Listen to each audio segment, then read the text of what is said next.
Hello world historians, I'm Matthew Smith and welcome to History 197, World History to 1500, one of the few classes that offers the whole of world history almost in 6 weeks. So today we're just going to walk through what in the non-online world would be called the syllabus. So this is a brief introduction to the class.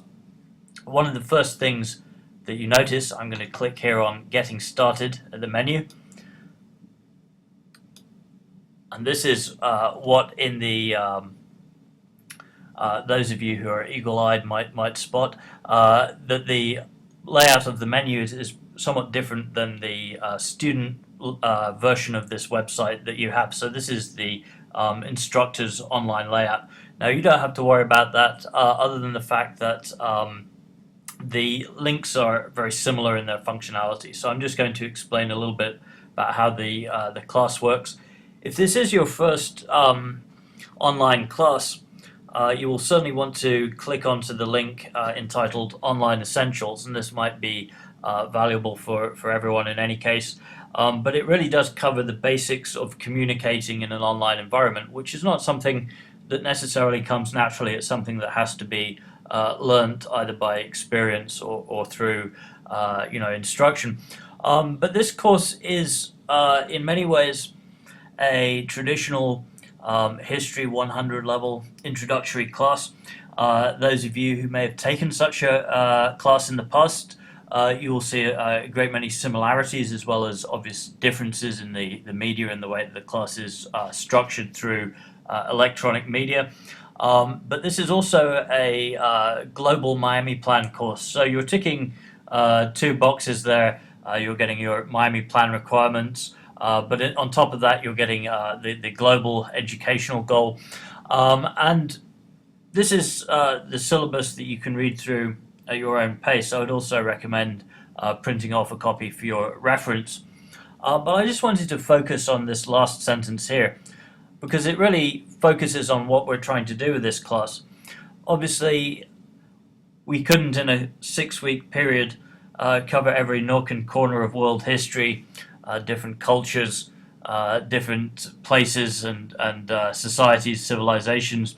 But our goal here is to illuminate ourselves and our world and to find our proper place in the one great human family. So this is really our theme. Even when we're talking about ancient Egypt or China, we're really trying to relate the historical experience to our own identities, our own place in the world.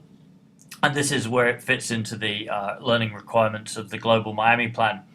So the syllabus is listed here. We have 6 weeks, and conveniently, by coincidence, we have 6 modules. And you can see here the schedule is laid out very clearly. The important thing to emphasize here, and I can't underline this strongly enough, is that within this online layout, this online environment, you have a great deal of freedom. You're self-paced. You can read through the material, listen, reread, re-listen, but you still have deadlines to deal with.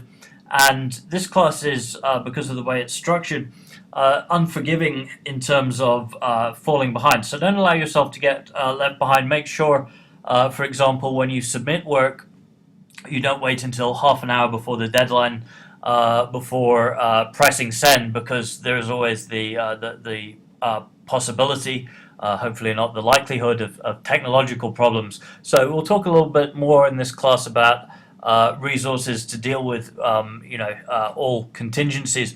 But the important thing to remember is to make sure that you're constantly refreshing yourself in terms of this schedule and keeping on top of things. So the thing that most students really focus in on in any syllabus is, where do the points come from?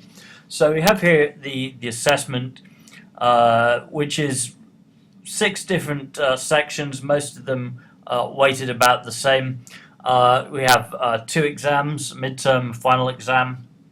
We have the comparative review essay, which is essentially the kind of book review essay. It's the formal written assignment for this class. But there are also forum interactions, chapter quizzes, and we'll start off looking at the short writings. Now, these are going to be included with every module unit.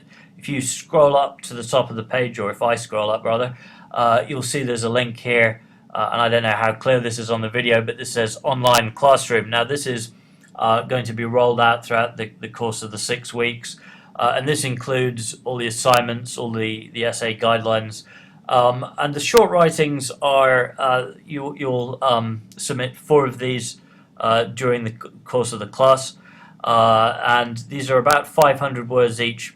So as many times as you want to resubmit these, make sure that the final submission before the deadline represents your best work. This again is one of the advantages of learning online, is that it's set up in a way that you can submit and resubmit your work.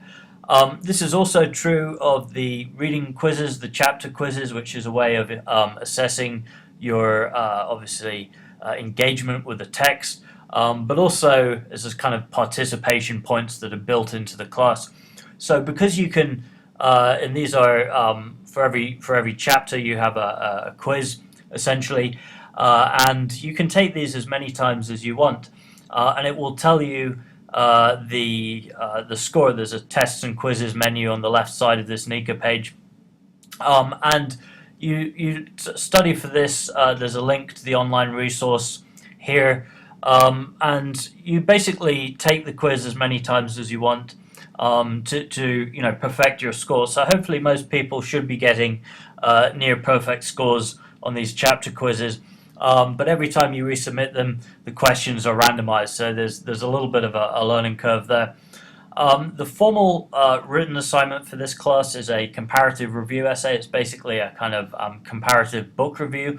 Again, this is just an introduction to the class, but there will be more online instructions and guidelines on the online classroom link.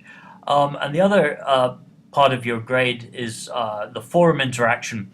Now this is 5% of your final grade, but I would argue that it's actually worth more than the sum of its parts, because this is where you interact with your fellow students. It's where you can demonstrate your ideas, really develop your thoughts on the readings, and comment not just on the forum post thread, but also comment on other people's thoughts and ideas. And so it kind of generates not just a forum for your ideas, but also a sense of community within the class. So the rest of the getting started page then, and again this is an introduction, but it doesn't substitute your reading through it at your own pace. We have a bit of extra class information here, grading rubrics, guidelines for historical writing. We have a list here of your expectations, so your responsibilities as a student, and if you like, also your rights, what you can expect from me as your professor. So I promise, for example, to keep checking in on a regular basis, to respond to your messages, and to be available for you throughout the class.